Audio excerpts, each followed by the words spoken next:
계시록 19장 9절에 보면 어린 양 혼인잔치에 청함을 입은 자들이 복이 있다 그랬습니다. 계시록의 7가지 복 중에서 하나예요.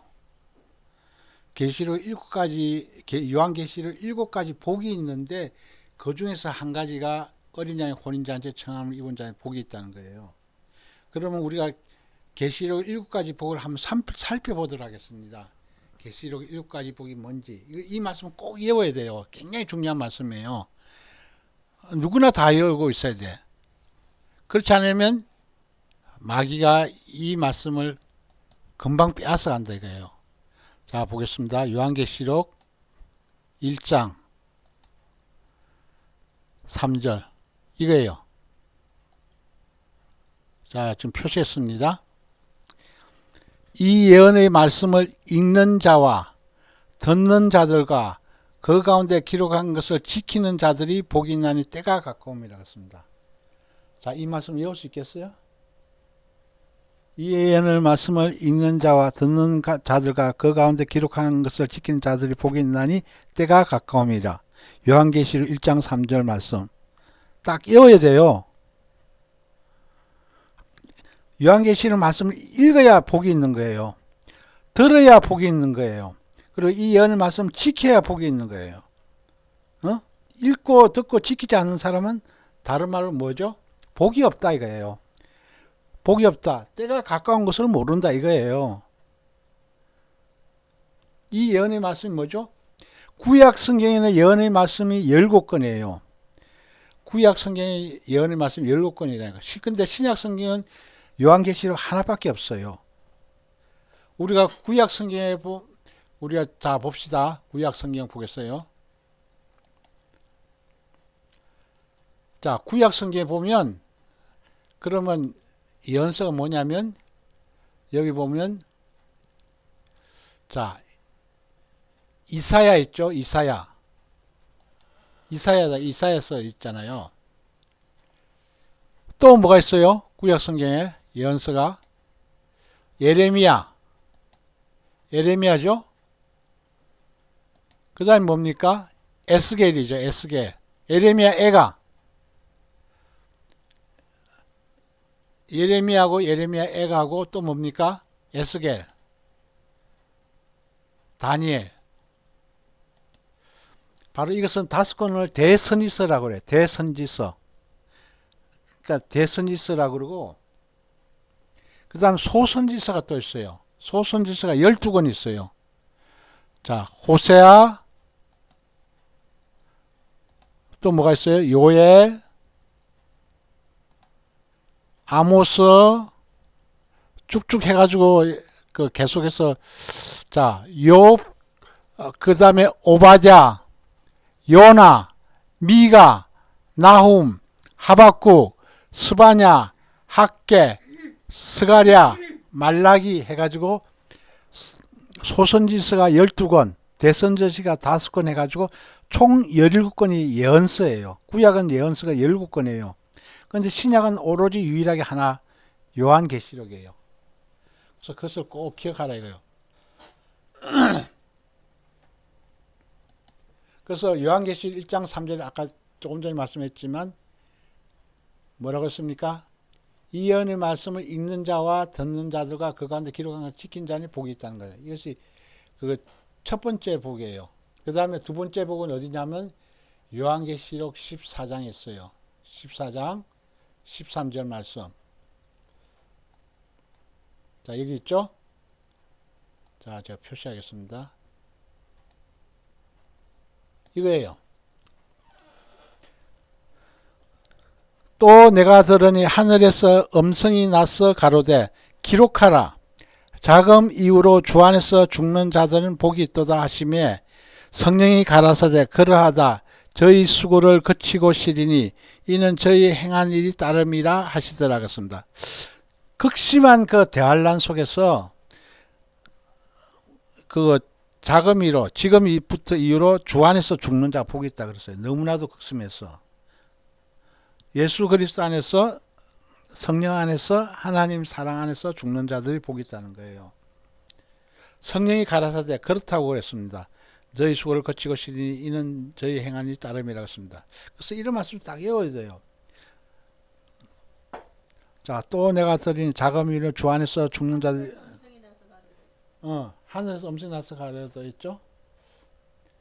자, 기록하다 자금이를 주 안에서 죽는 자 복이 있다다 성령이 가라사대 그러다 저희 수고를 거치고 시리니 이는 저희 행한이 따름이라 이거 했어요. 그래서 우리가 자금이를 주 안에서 죽는 자 복이 있다는 거예요. 두 번째가. 자, 세 번째 보겠습니다. 자, 요한계시록 뭐죠? 16장에 있어요. 16장 15절이에요.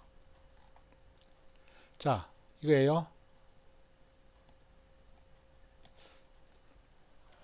요한계시록 16장 15절.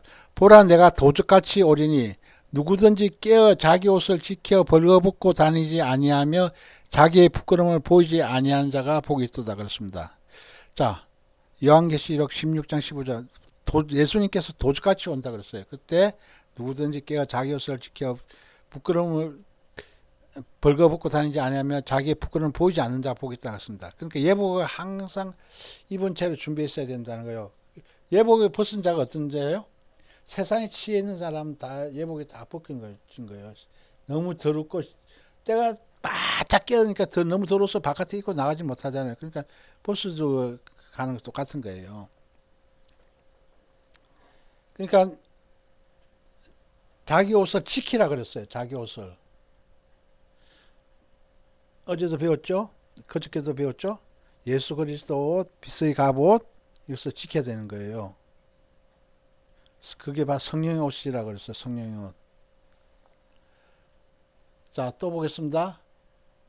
그 다음에 또 어디 있냐면 그 요한계시록 19장에 있어요. 19장 보겠어요. 19장 여기 있죠? 19장 9장 금방 조금 전에 읽은 거죠? 요한계시록 19장 9절 뭐라 됐습니까? 천사가 내게 말하기를 기록하라. 어린 양의 혼인잔치에 청함을 입은 자들이 복이 있도다. 또 내게 말해 이것은 하나님 참되신 말씀이라 했습니다. 어린 양의 혼인잔치에 청함을 입은 자들이 복이 있다는 거예요. 즉 다시 말해서 이 말은 뭐예요? 어린 양의 청함에 그 입지 못한 사람들은 복이 없다는 거예요. 그죠? 거꾸로 하면 그렇잖아요. 부정이니까 긍정이잖아요. 그러니까 어린 양 혼인잔치에 우리가 청함을 받도록 우리가 열심히 신앙생활 해야 된다는 거예요. 어린 양의 혼인잔치에 청함을 입으려면 우리가 최소한도 휴거 백성 정도는 돼야 된다는 거예요. 어린 양의 혼인잔치 주인공은 누구죠? 신부잖아요. 우리가 신부급에 못 되면 휴거 백성이라도 돼서 어린 양의 혼인잔치에 청함을 입어야 된다는 거예요. 이것은 하나님 참되신 말씀이라 그랬어요. 하나님 참되신 말씀이기 때문에 우리가 어린 양의 혼인잔치에 청함을 입는 이 말씀을 우리가 꼭 기억해야 돼요. 그 다음 또 있어요. 자, 요한계시록 또 뭐가 있죠? 20장. 자, 20장에 뭐라 했습니까? 20장 6절에 이렇게 되어 있죠. 자, 여기 또 표시하겠습니다. 잘 봐야 돼요. 요한계시록 20장 6절에 뭐라고 했습니까? 첫째 부활에 참여하는 자들은 복이 있고 거룩하다 그랬습니다. 둘째 사망이 그들을 다스리는 권세가 없고 도리어 그들이 하나님과 그리스도의 제사장이 되어 1000년 동안 그리스도와 더불어 왕노릇 한다 그랬어요. 그러니까 첫째 부활에 참여해야 된다는 거예요. 자, 첫째 부활에 참여하는 것이 뭐냐면 바로 우리 이방인 그리스도인은 첫째 부활에 참여하는 것이 뭐냐면 휴거 때예요. 휴거 돼야 된다 이거예요. 어떤 일이 있더라도 휴거 돼야 되는 거예요. 아, 나는 그 휴가 안 하고 나는 그 한란 통과해 가지고 난 순교자 하는 데 따라 뭐 복음전 한다 이렇게 하는 사람들은 다 어리석은 사람들. 우리가 그 휴거되지 못하고 휴거 탈락자가 되면 그들이 그 한란 때 아무리 고생을 한다더라도 그들은 한란 성도가 돼서 그들이 순교를 한다 하더라도 나중에 오면 저기 밑에 있는 저 낙원 그 청에 사는 그런 낙원 백성밖에 안 돼요. 왜? 하나님께서 우리 이방인들에게 주어진 시간은 은혜 시대예요. 어느 시대? 그래. 다니엘 70일의 마지막 한 일의 전까지가 해당되는 거예요. 그래서 나는 그 휴가 같은 거 별로 관심 없고 환란 통과해서 순교자 하겠다, 열심히 일하겠다 하는 사람들은 다 어리석고 미련한 생각, 하나님의 그 경륜 프로그램을 모르는 거예요. 우리 이방인들은 그 이방인 구원은 바로 휴고 때까지가 이방인이고 7년 달라는 주인공이 누구냐면 유대인이에요. 유대인들. 그러니까 이방인과 유대인의 구원의 이것을 그걸 모르니까 다 이렇게 엉뚱한 소리 하는 거예요. 환란 중간에 휴고된다 해서 환란 통과해서 이렇게 간다 하고 그렇게 얘기하는 거예요. 우리는 환란 전에 그 무조건 휴고돼서 올라가야 되는 거예요. 그래서 환란 전 중요한 거예요. 아니 환란 중간은 3년 반 더 기다리는 거예요. 환란 후 휴고를 이렇게 얘기한 사람은 7년간 더 기다려야 되는 거예요. 그럼 왜 기다릴 필요가 뭐가 있어? 그 창세로부터 끔찍하고 이게 좀 다 일곱 나팔 재앙, 일곱 대접 재앙을 어떻게 다 견디려고 그래요? 견디다는 것은 그것은 말 그대로 그 참 비사이로 막가 해가지고 그 일본 말을 좀 약간 그 좀 우스갯소리를 얘기했는데 비사이로 막가 이 소리 뭐냐면 비가 내리는 그 사이로 지나간다 이거예요. 그게 말되는 소리예요. 그 우스갯소리로 표현했는데 일본 말도 아닌데 그것을 그렇게 그런 식으로 표현했어요. 그래서 우리는 어떤 일이 있더라도 휴거되는 거예요. 이때 첫째 부활에 참여한 자는 뭐냐면 유대인들이 첫째 부활에 참여해가지고 순교하는 것을 얘기해요. 14만 4천 명, 유대인 14만 4천 명을 얘기하는 거예요. 그러니까 이방인 14만 4천은 14장이 되어 있고 요한계시록 14장이 되어 있고 이방인 14만 4천 명은 요한계시록 7장에 나와 있어요. 그래서 요한계시록 7장, 요한계시록 14장 잘 구분해야 돼요. 요한계시록 14장은 바로 휴거된 시온산을 가는 휴거 신부들을 얘기하는 거예요. 그래서 이 첫째 부활에 참여한다는 것은 그 환란 통과해가 첫째 부활에 참여한 사람은 유대인들이에요. 그들은 천년왕국 때 분봉왕이 되는 거예요. 분봉왕. 천년 동안 왕이 되는 거예요. 천년왕국의 분봉왕들은 다 또 누굴 지배를 받냐면 휴거 신부들 지배를 받는 거예요.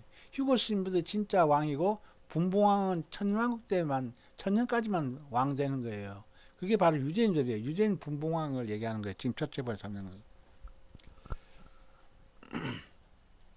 그리스도로 더불어 천년 동안만 왕노릇한다 그랬잖아요. 천년 동안만 왕노릇하는 것이 분봉왕들을 얘기하는 거예요. 잘 그걸 이해를 못하니까 그렇다는 거예요. 자, 또 어디 있습니까? 요한계시록 또 보겠습니다.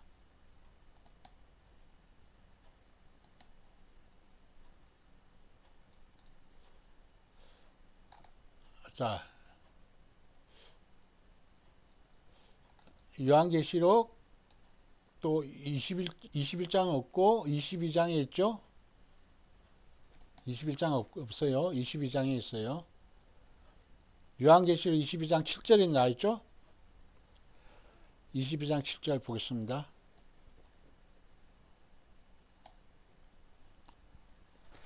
보라 내가 속히 오리니 이 책의 예언의 말씀을 지킨 자가 복이 있으리라 하더라 했어요. 보라 내가 속히 오는데 이 책의 예언의 말씀을 지킨 자가 복이 요한계시록 1장 3절 말씀하고 비슷하죠. 그죠? 요한계시록 1장 3절에 뭐라고 했습니까? 읽고 듣고 지키는 자가 그렇죠. 요한계시록 말씀 읽고 지키는 자가 복이 있는데 여기서는 지키는 자가 복이 있다 그랬어요. 예언의 말씀 지키는 자. 예언의 말씀을 꼭꼭 그 단단한 예언의 말씀은 장성한 사람들이 먹는 단단한 음식이에요. 단단한 음식이기 때문에 계속 그 입에 우리들 고기 먹을 때 계속 씹잖아요. 한 번에 고기 한번 입에 물고 바로 꿀꺽 넘긴 사람이 어디 있어요? 좀 더 꼭꼭 씹어가지고 완전히 고기가 완전히 파쇄돼가지고 얇아질 때까지 여러 번 입에 씹어서 이렇게 넘기잖아요. 그것처럼 마찬가지로 연의 말씀이 그렇다는 거예요. 단단한 고기처럼 질긴 고기처럼 아주 단단하다는 거예요. 그래서 이것을 먹으려고 그러면 항상 이것이 이제 소화시키려면 어떻게 돼요? 예언의 말씀 지켜야 된다고 했어요. 읽는 단계에서 듣는 단계에서 그 넘어가야 된다는 거예요. 지금 우리가 모두 다 그 목사님 설교 말씀을 그냥 그 강단에서 목사님 선포하면 그냥 듣는 단계예요. 읽고 듣는가. 자, 성경 구절 말씀을 읽었어요. 그 다음에 목사님 말씀 선포하세요. 말씀을 읽고 듣는 단계에서 넘어가야 되는 거예요. 내가 눈으로 보고 공부하고 입을 생각하고 필기를 손으로 놀면서 필기를 해가면서 이렇게 해서 배워야 되는 거예요. 읽고 듣는 것뿐만 아니라 그건 기본이고 지키는 단계까지 이렇게 가가지고 이것을 공부를 해야 되는 거예요. 그래야만 이것이 이 단단한 식물인 예언의 말씀이 이해가 되는 거예요. 그렇지 않으면 그냥 이거 목사님 설교 그 유튜브라든지 또한 그 녹음한 그 MP3라든지 그런 데 듣는 단계에서 끝마치면 발전이 없어요. 그래서 아무리 그 오래 신앙생활해도 발전이 없다는 거예요. 그것을 내가 직접 그것이 체험하도록 이 말씀을 외우고 말씀 구절을 외우고 이 말씀을 입으로 선포하고 이렇게 외웠으면 입으로 선포하고 해가지고 이 말씀을 항상 내 것으로 삼는 단계까지 계속 해야 돼요. 그것을 반복하고 또 반복하고 또 반복하면서 되새김질해야 된다 이거예요. 그렇지 않으면 이 말씀이 내 마음속에 딱 체계가 안 잡혀요. 자, 그 다음 또 보겠습니다. 요한계시록 말씀 또 뭐라 됐습니까? 12절 또 이렇게 됐죠? 12절 아닙니다. 제가 잘못 얘기했습니다.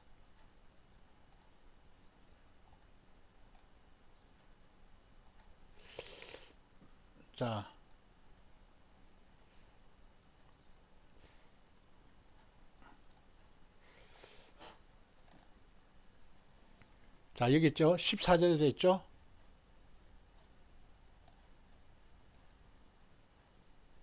자, 제가 표시했습니다. 요한계시록 22장 14절에 뭐라고 써요? 두루마기를 빠는 자들은 복이 있으니 이는 저희가 생명나무에 나아가며 문들을 통하여 성에 들어갈 권세를 얻으려 함이라고 했습니다.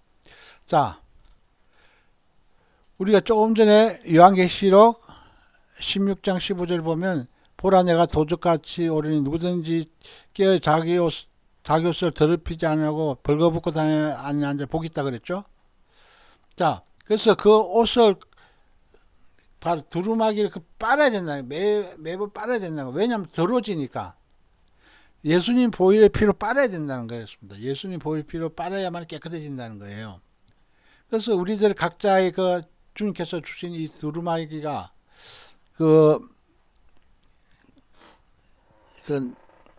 여기 보면 천국에서 온 소식 책자에 보면 일청천 두루마기 옷이 뭐냐면 맑은 세마포라 그랬어요.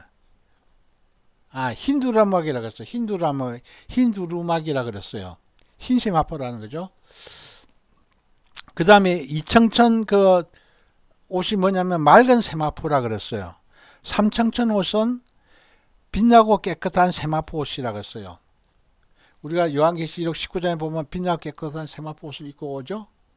그렇다는 거예요. 자, 요한계시록 19장 보겠어요.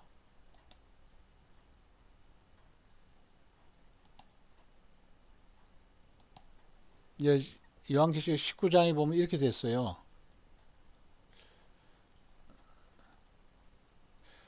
19장 8절에 되어 있죠. 7절부터 한번 읽어볼까요?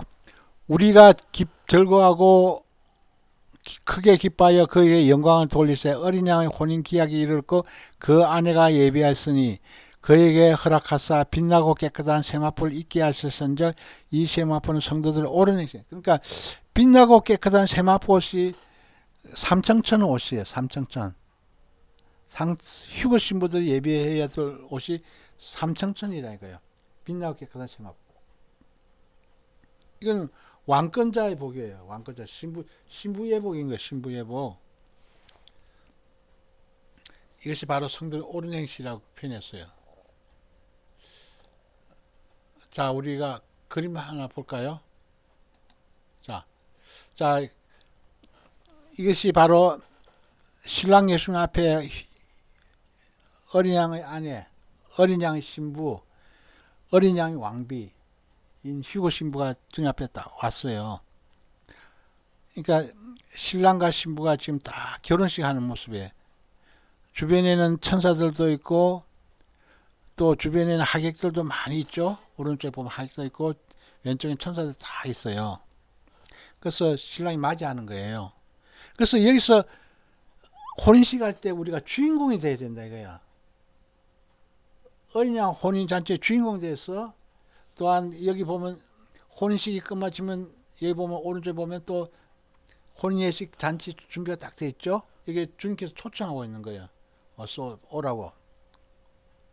그래서 우리가 이 혼인식과 혼인잔치 주인공이 돼야 되는 거예요. 내가 주인공이 돼야 된다 이거예요. 주인공이 안 되면 하객이 되는 거예요. 그래서 우리가 어떤 일이 주인공이 가장 중요한 거예요. 이거 혼인식, 이건 혼인식이죠. 이건 뭐예요? 혼인잔치죠. 어린 양 혼인식, 어린 양 혼인잔치. 그러니까 신랑의 바로 혼인식 날이에요. 신랑의 혼인식. 그러니까 우리 개개인들이 우리 교회된 몸된 하나님 그리스도의 지체된 신부들이 다 하나님과 결혼하는 거예요. 하나님과 결혼한다 이거예요. 자, 신랑 예수님은 하나님이잖아요. 신부는 우리 같이 우리를 이렇게 주님께서 이끌어 주신 하나님 신부예요. 신랑과 신부가 결혼한 날이에요. 그러니까 신랑은 창조주잖아요. 창조주. 우리는 뭐예요? 피조물이잖아요. 창조주하고 피조물이 결혼하는 거예요. 그리고 여기는 또 뭐죠? 혼인잔치 하잖아요. 혼인잔치 딱 준비하잖아요. 그래서 이왕이면 신랑 예수님하고 가장 가까이 가는 사람이 복이 있는 거예요. 그죠? 그래, 우리가 그렇게 준비해야 된다는 거예요. 그래서 얘기가 많이 길어졌어요. 자, 어린 양의 혼인잔치 청함 있는 자 복이 있는 자, 이것이 요한계시록 19장 9절 얘기를 하다 보니까 요한계시록 7가지 복을 먼저 얘기했어요. 자, 요한계시록 22장 8절에 보면 뭐라 됐어요? 혼인잔치는 예비되었는데 청한 사람이 합당치 않다 이래놨어요. 어린 양 혼인잔치의 비유죠. 천국 혼인잔치와 같다 그랬잖아요. 마태복음 22장 8절에. 자, 그래서 청한 사람들이 합당치 않다. 청한 사람들이 누구냐면 이스라엘 선민들이에요. 이스라엘 선민 합당치 않다 이거예요. 왜 청한 사람이 합당치 않냐? 다들 자기 일에 바빠. 나는 소도 사야 되고 장가도 가야 되고 난 사업차 난 도저히 혼인잔치 참석하지 못하겠다 하니까 주님께서 바로 임금님이 바로 사람을 만난 대로 혼인잔치에 청하여 오라 그랬습니다. 그래서 길거리에 사거리 길거리에 나가지고 혼인잔치에 많은 사람들 참석했잖아요. 길에 서 있는 사람들, 안전뱅이나 김어걸이나 소경이나 이런 사람들 했다. 그래서 여기서 만난 사람들이란 것은 이방인들 얘기해요. 우리 이방인들. 앞에 있는 이 청한 사람들은 선민인 이스라엘 사람들 얘기하고 뒤에 이거 서 있는 사람을 만들어 혼자 청하러 할 때 이 사람은 우리 이방인들이에요. 이방인들. 응? 이방인 교회를 얘기하는 거예요. 이방인 교회를. 이방인 교회들이 혼인잔치에 다 참석했다는 거예요. 자, 어린 양 혼인잔치 듣기만 해도 가슴이 설레고 뜨거운 벅찬 감동이 생긴다. 그렇죠? 혼인잔치 듣기만 해도 이것이 감동이 생기는 거예요. 왜? 우리들이 궁극적으로 추구할 목표가 바로 거기니까. 새 예루살렘에 가가지고 하나님이신 신랑 예수님과 결혼하고 또 혼인잔치에 또 만찬 주인공 돼가지고 신랑 예수님 곁에 다 앉아서 우리가 왕비가 됐다 이거야. 어린 양의 신부, 어린 양의 아내, 어린 양의 왕비가 딱 됐다 이거예요. 그만큼 영광이 없는 거예요. 그때까지 우리가 힘차게 다름질 해야 되는 거야. 다름박질 해야 되는 거야. 경주 이기기 위해서. 자, 어린 양 혼인잔치는 우주 만물이 창조된 이래 거룩한 성, 새 예루살렘 성 하나님 보좌 앞에서 거룩하고 장엄한 천국 어린 양 혼인 예식과 혼인잔치 행사다 그랬습니다. 자, 어린 양 혼인잔치는 거룩한 성, 새 예루살렘 성 하나님 보좌 앞에서 하는 거예요. 혼인식이. 자, 이 그림이 아까 저게 조금 전에 봤죠? 하나님 보좌 앞에서 이제 결혼식 하는 거예요. 바로 이 길이 바로 진적했을 때는 생명수 비단길이라고 딱 표현했어요. 그래서 비단길을 해서 다 올라가지고 하나님께서 이렇게 한 모습이에요. 그리고 혼인식 후에 혼인잔치가 있잖아요. 그죠? 바로 그것을 얘기하고 있어요. 자, 그래서 우리들이 중요한 사실은 뭐냐면 거룩한 성, 새 예루살렘 성 하나님 보좌 앞에서 거룩하고 장엄한 천국 어린 양 혼인 예식과 혼인잔치 행사를 한다 이거예요. 야, 그 생각해봐요. 천국 어린 양 혼인잔치에는 신랑 되시는 주님과 예수 그리스도의 신부로 구별된 어린 양 혼인 신부들이 휴거 신부들이 있고 초청받은 손님들이 있다 이거야. 자, 신부가 있으면 그 어린 양 휴거 신부가 있으면 초청받은 손님들 하객들이 있다는 거예요. 그 초청받은 손님들 하객들이 누구냐면 우리 그 가족들이에요. 휴거 신부의 가족들이에요. 가족들이 다 참석하는 거예요.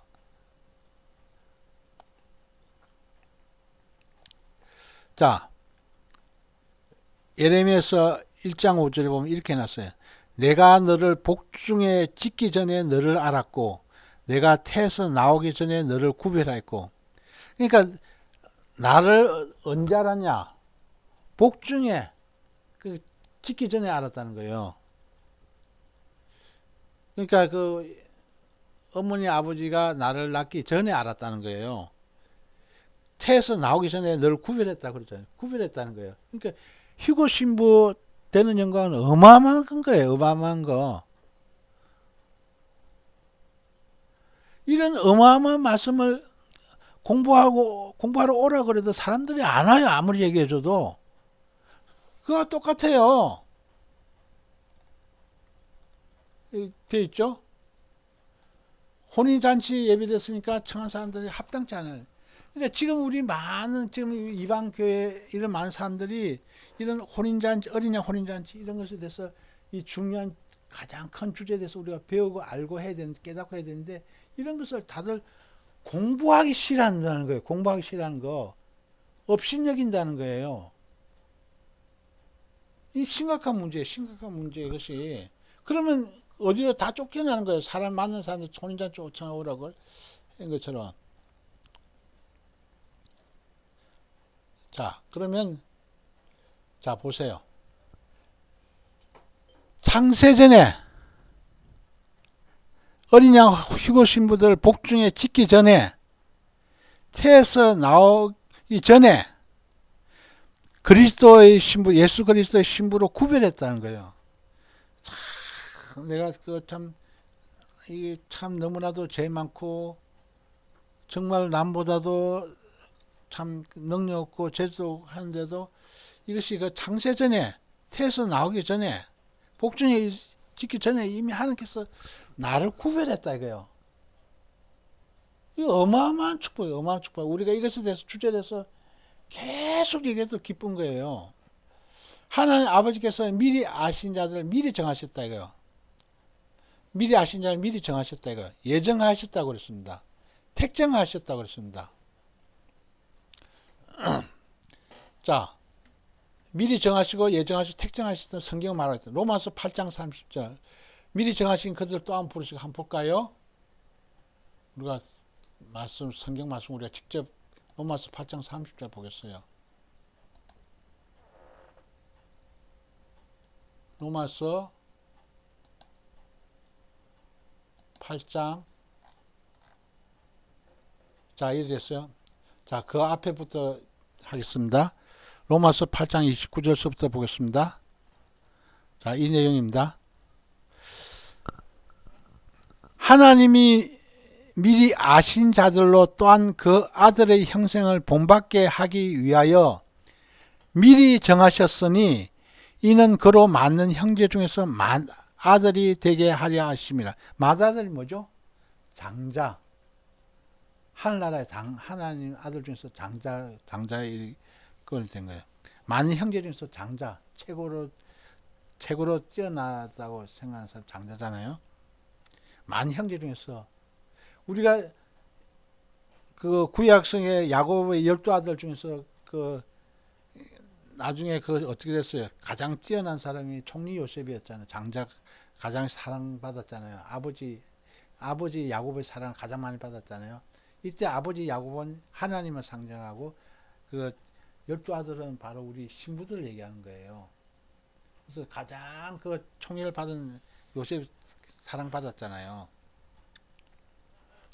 라헬의 소생이잖아요. 라헬의 소생이 누구죠? 요셉하고 막내 11번째 요셉하고 그 다음 12번째 베냐민이 이렇게 총애를 받은 것은 라헬에게서 태어났기 때문에. 자, 또 미리 정하신 그들을 부르시고 부르신 그들을 어렵다 하신 그들을 영화롭게 하셨나니, 영화롭게 했다는 소리 뭐냐면 변화, 할파조를 얘기하는 거예요. 할파조. 영화 구원이 휴거 구원이에요. 영화롭게 했다는 것은 완전히 번쩍 빛나게 만들었다는 거예요. 하나님께서. 그러니까 만화들을 딱 했는데 이 만화들을 미리 정했다 이거요. 미리 정하고 또 불렀다 이거요. 부르는 그들을 어렵다 했다 이거요. 어렵다는 것을 영화롭게 했다는 것이요. 이런 단계적인 이게 우리의 영적 성장을 우리가 볼 수가 있는 거예요. 그죠? 그래서 우리가 항상 하나님 앞에 그렇게 서야 된다는 것입니다. 그래서 창세전에 복중에 태서 나오기 전에 하나님께서 미리 정하시고 예정하시고 택정했다는 거예요. 우리 나를 휴거 신부로. 그래서 얼마나 큰 영광이에요. 자, 주님의 재림은 공중 재림이 있고 지상 재림이 있다 이거예요. 그래서 이것을 이중 재림이라 그러는데, 공중 재림은 그 바로 공중 휴거 때 이렇게 일어나는 거예요. 지상 재림은 바로 땅으로 내려올 때, 7년 동안 끝마치고 땅에서 내려올 때 지상 재림인 거예요. 그래서 공중 재림과 지상 재림 나누는 것이 바로 환란전 휴거설이에요.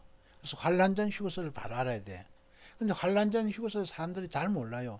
소수야 알고 있다는 거죠. 환란 통과 주장하는 사람이 있고, 환란 통과도 공중 재림, 지상 재림인데, 그때는 환란 중간에 바로 공중 재림이 있다고 보는 사람들이에요.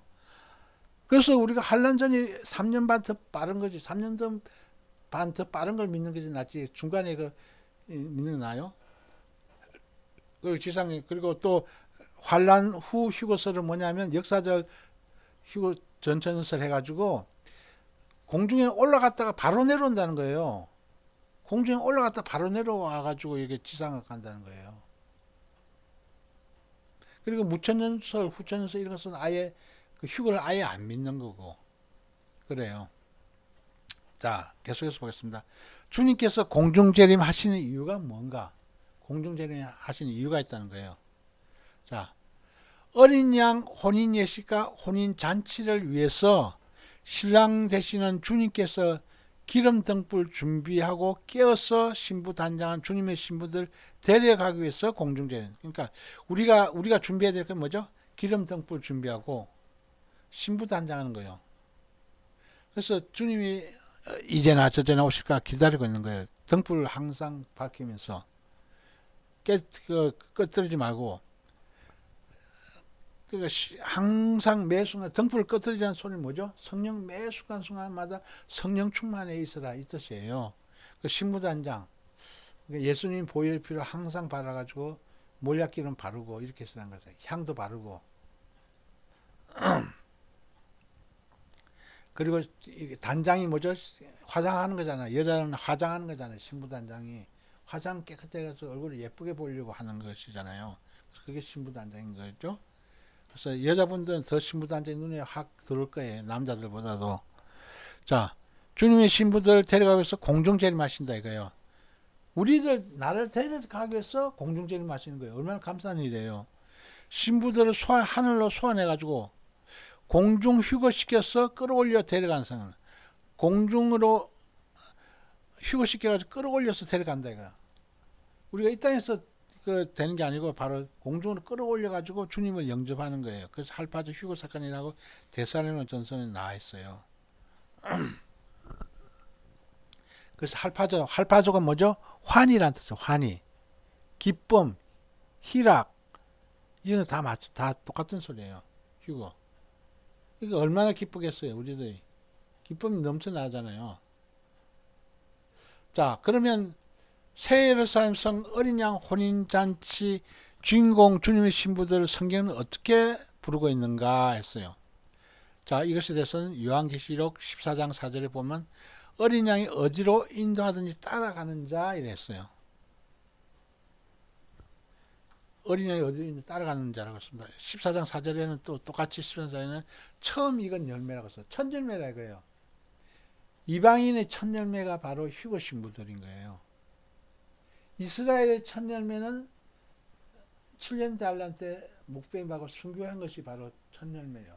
그건 뭐라죠? 천년왕국 때 분봉왕이 되는 것은 이스라엘 첫 열매들이고 우리들 휴거 신부들의 첫 열매는 우리가 휴거 때 우리가 공중 재림해서 주님 올라가가지고 어린 양 혼인잔치 주인공 되는 거예요. 자, 야고보서 1장 18절에 보면 뭐라 되냐면 조물 중에서 우리로 한 첫 열매라 했습니다. 계시록 14장 4절과 똑같이 얘기했죠. 처음 익은 열매, 첫 열매 똑같은 소리예요. 자, 계시록 14장 3절에 뭐라고 했습니까? 땅에서 구속함을 얻은 14만 4천 명이라고 했어요. 자, 요한계시록 7장에 보면 뭐라고 했습니까? 각 지파들마다 1만 2천씩 뽑았죠. 뽑아가지고 합쳐서 보니까 이스라엘 12지파가 14만 4천 명이 됐어요.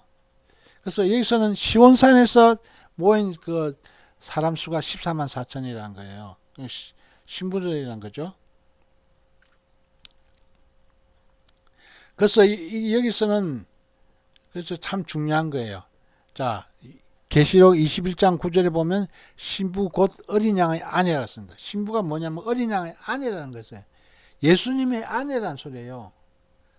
내가 예수님의 아내다. 아내니까 뭐죠? 왕비잖아요. 예수님이 왕이면 나는 왕비가 되는 거예요. 이게 얼마나 큰 영광이에요. 이거 완전 땡잡은 거예요. 세상 말로 얘기하면 땡잡은 거예요. 내가 그 어린 양의 아내, 어린 양의 신부, 어린 양의 왕비가 됐다.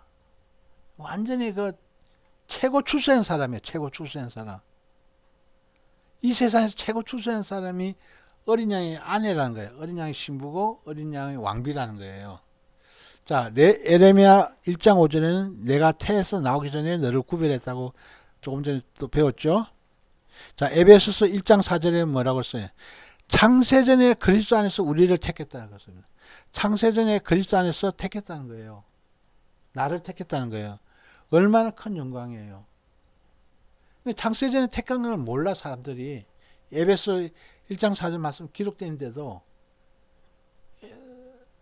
창세전에 그리스도 안에서 나를 택했다는데도 자꾸만 환난 통과해가지고 일을 하겠대. 참 어리석은 사람들이에요. 휴거 신부 되게 해준다고 성경 기록되어 있는데 환난 통과 자기 사명이래. 그러나 성경 말씀 제대로 모르는 거예요. 로마서 8장 29절에 보면 뭐냐면 하나님 미리 아신 자라는 거예요. 하나님께서 나를 미리 아셨대. 복중에 내가 태에서 나오기 전에 창세전에 만세전에 나를 아셨대. 그리고 나를 예수 그리스도 신부로 정했대. 신부로 정했다는데 왜 자꾸만 나는 환난 통과해서 이렇게 일을 하면서 열심히 주님 복음 전파해야 된다 그렇게 생각하고 있어. 그런 사람들은 나중에 천국에 오려면 저 밑바닥 백성밖에 안 돼요.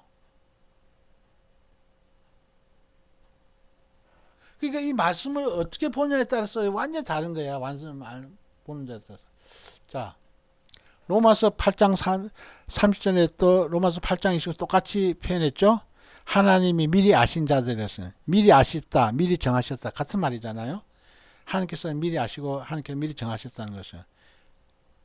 자, 로마서 8장 33절에 뭐라고 됐습니까? 하나님이 택하신 자들이었어요. 하나님께서 나를 택했대.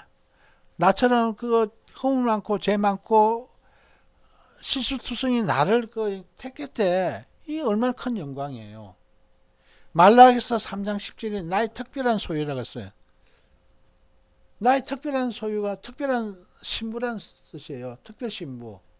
여기서 특별 신부가 나온 거예요. 나의 하나님의 특별 신부가 바로 나라는 거예요. 이거 어마어마한 영광이에요. 가장 큰 영광이에요. 가장 큰 영광.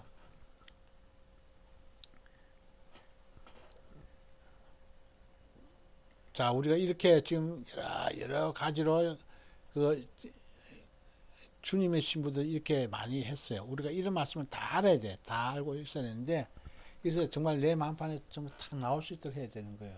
그렇게 해서 준비가 딱 완성되어 있어야 되는 거예요. 얼마나 큰 영광이에요. 이거, 자, 이 말씀 우리가 봐봐. 딱 보면 어디 내가 그 환란 통과해가지고 내가 그것을 이렇게 열심히 일을 사역한다고 어디 돼 있어? 그런 얘기 어디 됐어요? 전부 다 나를 미리 아셔가지고 나를 전부 다 어린 양 신부로 어린 양 신부가 7년 단란 통과하면 어떻게 돼요? 환란 고통을 당하면서 피해 다녀야 돼요? 불에 거슬려진 그 신부를 주님께서 기뻐하시겠어요? 고통받고 막 도망다니면 굶고 이렇게 헐벗고 이렇게 하고 막 이렇게 숨어 다니는데 그런 신부들을 주님께서 반기했어요? 그러니까 이거 이방인 구원하고 유대인 구원을 몰라서 그래. 이방인과 유대인 구원을 모르니까 이거 엉뚱한 소리 하는 거예요. 성경의 유대인 구원과 이방인 구원을 확실히 알면 우리가 이런 소리를 못 하는 거예요. 그러니까 말씀이 깊이 있게 들어가서 볼 수 있는 눈이 없는 거예요, 다들.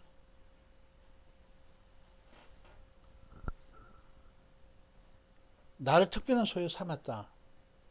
나의 특별한 소유를 삼았다. 이거예요. 특별 신부를 삼았다. 자, 말라기서 3장 17절 한번 볼까요?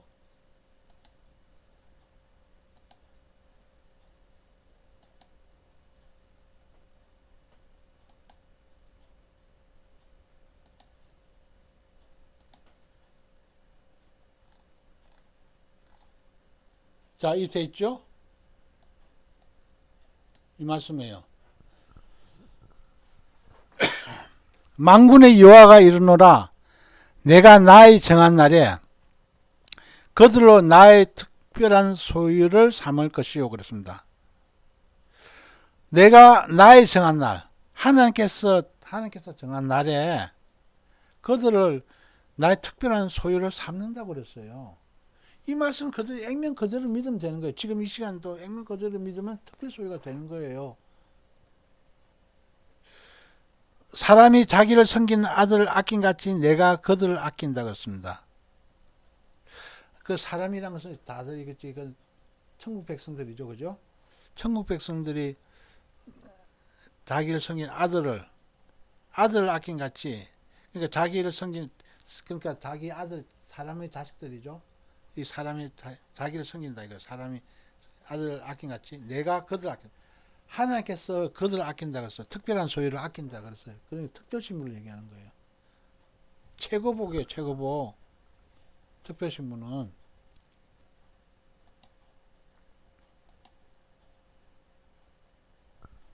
자, 성경은 어린 양 휴거 신부들을 표현할 때 여러 가지 말로 표현하고 있습니다.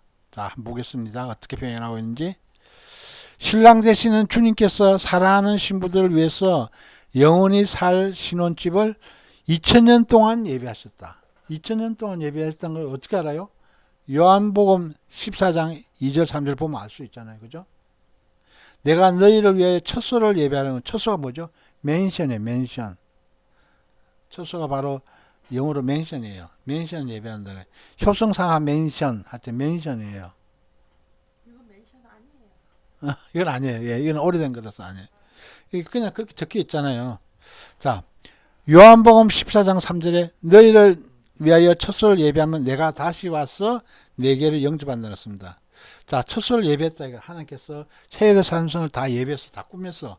그러면 내가 다시 와서 너희를 얘기를 다시 와서 내게 영접. 지금 왜 주님이 아직도 안 오시냐? 이러면 첫소를 더 아름답게 예배하기 위해서 지금 기다리고 계시는 거예요. 그러니까 더 우리가 그거 예전에 30년 전에 믿었던 것보다 지금은 얼마나 처소가 많이 꾸며져 있겠어요. 이를 말할수록 아름답게 꾸며져 있는 거예요. 특별 신부를 위해서 이렇게 아름답게 꾸몄다는 거예요. 얼마나 감사한 일이에요. 자, 어린 양 휴거 신부들을 위해서 신혼집 처소를 예비한 곳을 성경은 어떻게 말하고 있는가? 자, 신혼집을 우리 그 세례사님성 신혼집을 뭐라고 표현하냐면 요한복음 14장에 이르는 내 아버지 집이라 그랬죠. 내 아버지 집. 아버지 집이 뭐냐면 그 세례사님성을 얘기하는 거예요. 히브리서 12장 22절에 보면 하나님의 도성 이렇게 표현했어요. 그리고 계시록 3장 12절은 하나님의 성. 하나님의 성 거룩한 성이 내려온다 그랬죠. 계시록 21장 2절에도 거룩한 성 이렇게 씁니다. 그래서 히브리서 12장 22절에는 하늘의 예루살렘 이렇게 표현했어요.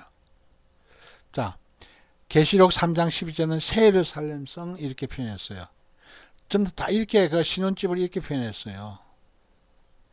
그래서 우리가 일일이 성경책을 찾아서 우리가 그런가 싶어서 다 조사를 해보고 이렇게 해야 되지만 우리가 이 말씀을 우리가 간단하게 그 아버지 집 하나의 신혼집을 우리가 표현했어요.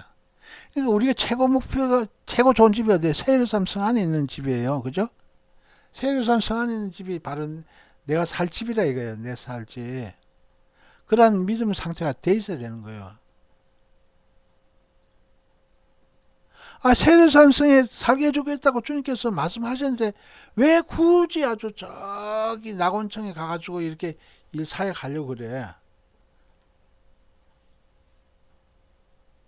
아, 이 양이 신부가 되는 것이 좋지. 신부가 되는 것이 좋지. 저기 제일 후진데 낙원청에 가서 사는 게 좋아요? 그래서 낙원 제일교도 있어. 그 가장 후진, 그 천국에서 가장 후진 곳이에요. 거기는. 낙원 제일이 아니라 새예루살렘 제일교회가 돼야 돼. 새예루살렘 성 제일교회가 돼야 되는 거예요. 우리는.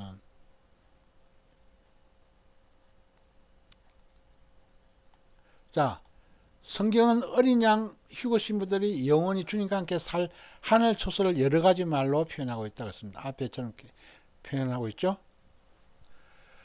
자, 신랑 되시는 주님이 천국 혼인 예식과 혼인 잔치를 위하여 깨어서 기름 등불 준비하고 신부 단장한 열매 휴거 신부들을 데려가기 위하여 오시는 사건이 공중강림이고 공중재림. 공중강림은 우리나라식 공중들림, 들림은 우리나라식 표현이고 강림, 그리고 재림 이렇게 표현했는데 강림도 돼 있죠 성경에. 그러니까 재림은 좀 더 이렇게 강림, 공중강림이나 공중재림 같은 말이에요. 그러니까 우리가 신랑 되신 주님을 맞이할 혼인예식에 혼인잔치에 가려고 그러면 어떻게 돼요? 우리는 기름 등불 준비하면 된다. 기름 등불 준비하고 신부 단장하고 휴거 준비해야 되는 거예요. 휴거를 항상 하고 있어야 되는 거예요. 그래서 항상 이제나 저제나 오더라도 딱 준비 완료된 상태가 딱 돼 있어야 되는 거예요. 그래서 우리가 항상 오늘 오신다든 내가 휴거 딱 될 수 있는 그런 모든 것이 만반의 준비를 딱 다 갖추어 있어야 된다는 거예요. 주님이 오늘도 오실 수 있고 내일도 오실 수 있고 모레도 오실 수 있기 때문에 우리 항상 준비 완료 상태 딱 돼가지고 언제 오시든지 딱 아멘 주 예수의 오시옵소서 마라나타 하는 이 신앙이 딱 돼 있어야 된다는 거예요. 그렇게 돼 있기를 우리가 항상 준비해야 된다는 거예요. 자, 공중강림의 성경적 근거는 어디에 있는가? 공중강림의 성경적 근거는 어디에 있냐는 것은 데살로니가 4장 16절 17절 잘 돼 있죠. 자, 하나님이 나팔로 친히 하늘로 쫓아 강림한다 그랬어요. 주께서 호령과 천사장의 소리와 하나님 나팔로 친히 하늘로 쫓아 강림한다 해놨죠. 그러니까 어마어마한 군대들이 오는 거예요. 휴거 때 어마어마한 군대로 오는 거예요. 그때는 얼굴과 17절에 이렇게 됐죠. 저희와 함께 구름 속으로 끌어올려 공중에서 주를 영접하게. 자, 구름 속으로 끌어올려 한다예요. 구름 속으로 그래서 끌어올려가 바로 휴거라는 뜻이에요. 할파자라는 뜻이거든요. 끌휴, 한자로는 끌휴 들 거예요. 끌휴 들 거. 끌어서 올린다 해가지고 끌휴 들 거. 이것이 휴거예요. 그래서 사람들이 그런 거예요. 휴거 어디 있어? 휴거 어디 있어? 그러는데 휴거 끌휴 들 거가 바로 이것이 바로 휴거예요. 최고. 공중에서 주를 영접한다 그랬잖아요. 공중에서 주님을 영접한다 그랬잖아요. 우리가 땅에서는 주님이 영접했어요. 예수님이 나의 구주를 영접했어요. 그리고 성령도 받았어요. 땅에서는. 주님을 영접하고 예수님 십자가 보혈 피로 우리들이 제사함 받고 했는데 우리 공중에서 주님 언제 영접하냐 이거예요. 공중에서 주님 영접하는 때는 바로 휴거 때예요. 휴거 때. 우리 공중에서 주님 영접해야만이 진정으로 성리자가 되는 거예요. 고린도서 13장 12절 그때는 얼굴과 얼굴을 본다 이거야. 그때가 이제 휴거 때를 얘기하는 거예요. 휴거 때. 고린도서 13장 이 비밀이 그래서 사랑장이 그렇게 큰 거예요. 이것이 그때는 예수님의 얼굴과 나의 얼굴을 본다 이거예요. 그때는 특별 신부들과 일반 신부들이 바로 휴거돼서 공중에서 본다 이거예요. 요한일서 2장 28절 거의 강림하실 때 그렇습니다. 자, 거의 강림하실 때 요한 좀 더 어떤 내용인지 궁금하죠? 한번 찾아볼까요? 요한일서 2장 28절.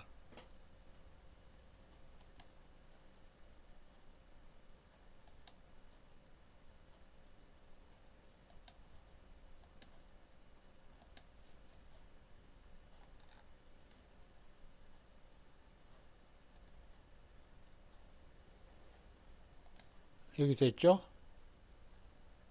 자, 이 말씀이에요. 자녀들아 이제 그 안에 거하라. 이는 주께서 나타나신 바 되면 거의 강림하실 때 우리로 담대함을 얻어 그 앞에서 부끄럽지 않게 하려 함이라고 했습니다. 자, 돼 있죠? 뭐라고 했습니까? 예수님 안에 거하라는 거예요. 그럼 주께서 나타나시면 거의 강림하실 때 우리가 담대함을 잊고 그 앞에서 부끄럽지 않게 한다고 그랬습니다. 그러니까 예수님 강림하실 때, 예수님 공중 재림하실 때를 얘기하고 있죠.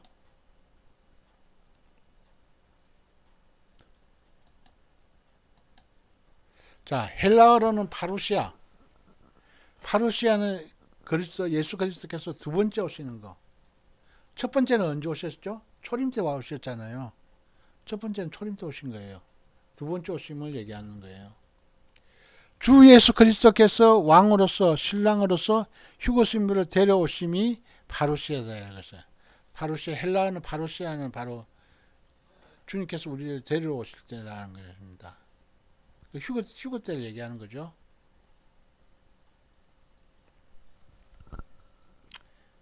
예수님께서 왕으로서 신랑으로서 오시는 사건을 얘기하고 있어요. 자, 예수님 공중 강림의 목적은 구체적으로 무엇인가? 자, 예수님 공중 강림의 목적이 구체적으로 무엇일까요? 자, 첫 번째, 휴거 준비한 어린 양 신부들 데려가기 위해서 공중 강림하신다. 공중 강림하시는 것이 뭐죠? 휴거 준비한 어린 양 신부들 데려간다 이거. 나를 데려가기 위해서 공중 강림하신다는 거예요. 그러니까 얼마나 큰 영광이에요.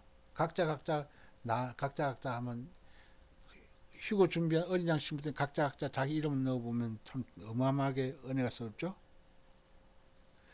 그래서 나를 데려가기 위해서 공중 강림하신데 자꾸만 그 환란 통과해서 사역하겠대. 그럼 나중에 그들이 그 순교해도 천국에 오면 천국 백성밖에 안 돼. 백성. 왜냐하면 공중 강림을 안 믿고 이렇게 했기 때문에. 그들은 낮은 층에서 살아야 돼. 그 주님께서 오시면 행차하시면 얼도 못 들어. 우리가 사극에서도 보면 임금이 딱 행차할 때 그 백성들은 뭐죠? 머리 엎드려 경배하면서 고기도 못 들잖아요. 바로 그 식되는 거예요.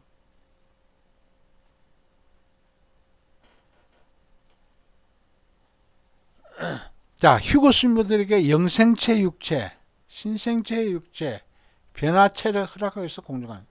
자, 우리가 신령한 몸입니다 이거예요. 신령한 몸. 불갑을 썩지 않는 몸을 입는다고 고린도전서 15장에 되어 있죠. 거룩한 몸이에요. 거룩한 몸. 영화된 몸이에요. 영생체 육체라 이거요. 영원히 사는 육체라 이거. 영원히 사는 육체. 우리 인간들의 수명이 기껏 해봐 7, 80년, 90년, 90살, 100살까지 사는 사람도 있고 넘어서 좀 사는 사람도 있지만 그 대부분 다 그 100살 이전에 다 죽잖아요. 그렇지만 영생체 육체 되면 영원히 사는 거예요. 영원히 사는 거. 신생체 육체. 변화체. 변화 내가 60이나 사람이 60이나 70 되면 다들 80 되면 좀 다 그 기력이 새서 있는데 그것이 바로 30대 몸으로 딱 변해된다 생각해봐요.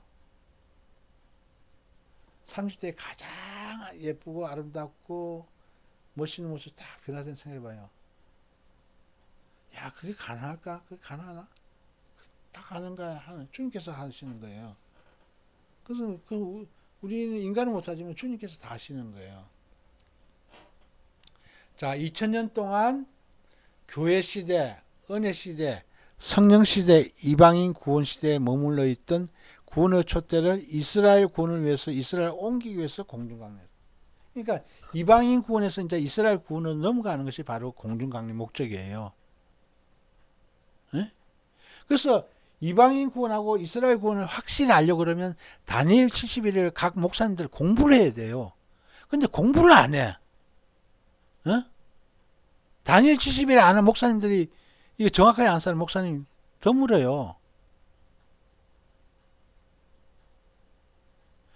그러니까 이방인 구원하고 이스라엘 구원을 모르니까 다들 엉뚱한 소리 하고 있는 거예요. 무천연설을 주장하고 있고 후천연설을 주장하고 있고 환란 통과를 주장하고 있고 환란 중간을 얘기하고 있고 그런 거예요. 다니엘 70일은 똑바로 알면 환란 전 휴거설에 대한 믿음이 확고하게 딱 서 있는 거예요. 그러니까 저 사람하고 대화를 해볼 때 벌써 그 상대편이 얘기하는 천국 언어 구사력에서 이미 딱 그래서 딱 표시 나요. 그 사람이 하는 말에서 이미 그 사람 믿음이 딱 나오는 거예요. 이런 걸 부지런히 공부하는 왜 아가페 모형을 왜 다시 할까?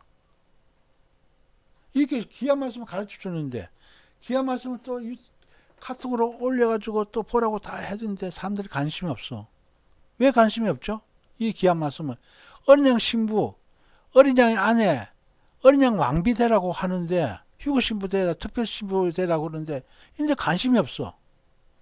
왜 관심이 없어요? 자기 생각, 자기 고집, 자기 믿음, 자기 신앙, 자기 개개인의 그런 것을 꽉 차 있기 때문에 이런 말씀이 안 들어가요. 그래서 자기를 모든 거 다 죽여야 돼. 자기를 완전히 자기 포기를 해야 돼. 그래서 그것이 바로 자기 자신을 죽일 때 예수 그리스도가 사는 거예요. 자기 자신을 높이면 예수 그리스도가 살 수가 없는 거예요. 자기 자신을 100% 높이는데 예수 그리스도가 얼마만큼 사는 거예요? 0%도 안 사는 거예요. 그래서 자기를 항상 날마다 우리가 우리 제 가야 할 길 그 찬송가처럼 날마다 죽어라 날마다 죽어라 이 노래 있잖아요. 가장 그렇게 나는 날마다 죽노라 누가 그렇게 고백했어요? 사도 바울이 고백했잖아요. 사도 바울도 나는 날마다 죽노라고 얘기했어요. 그럼 우리는 사도 바울보다 그런 믿음이 다 뛰어나요? 다 없잖아요.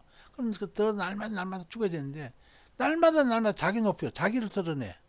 내 꿈을 드러내고 내 말씀을 드러내고 내 능력을 드러내고 내가 더 지혜롭다 제주있다 말씀 많이 한다 그런 거 드러내고 있는 거예요.